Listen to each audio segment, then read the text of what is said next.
In a 2019 study, over 400 participants were enlisted to learn a mysterious, invented language. Individuals were asked about 3 pairs of runes. For example, which of these 2 characters represents an animal? Then, after a brief break, they were asked about the same rune pairs with questions flipped. As in, which of these 2 runes represents a non-living object?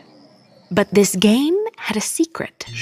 The subject's answers in round 1 determined the rune's meanings in round 2. In the first round, participants either had all their answers marked as correct, no matter what, or they were forced to fail every question. This meant that at the break, every participant had the same amount of information, and in round 2, they were playing for real.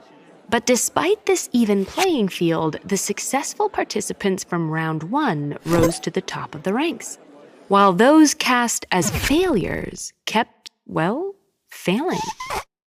People often describe failure as a teachable moment, a necessary stumble on our way to improvement. But learning from our mistakes isn't always easy, especially when those failures are demoralizing, overwhelming, or just downright confusing. So what exactly prevents us from turning our mistakes into mastery? Perhaps the most obvious hurdle to learning from failure is how painful it can be.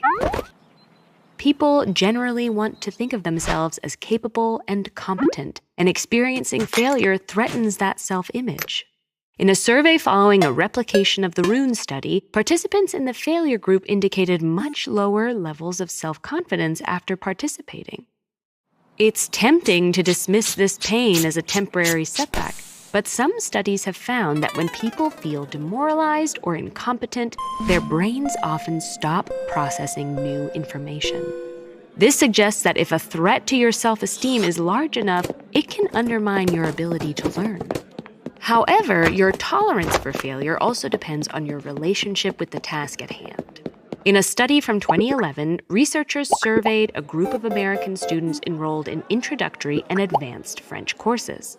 These students completed a questionnaire asking what kind of teacher they preferred, one who emphasized their strengths and successes, or one who highlighted their mistakes and corrected their weaknesses. In general, responses showed that while beginner students sought positive reinforcement, advanced students were more eager for critical feedback. Researchers have theorized a handful of explanations for these results. Having just started out, beginners are still determining if they enjoy learning French and if they want to continue studying. So they might crave praise as a way to stay motivated. On the other hand, the advanced students are already invested, so they may want to improve their skills as efficiently as possible. The process of gaining expertise also comes with its fair share of failure, so the advanced students may have built a higher tolerance for making mistakes. But whether you're an expert or a novice, it's usually much more straightforward to learn from your successes than your failures. For example, imagine getting your grade back on an exam.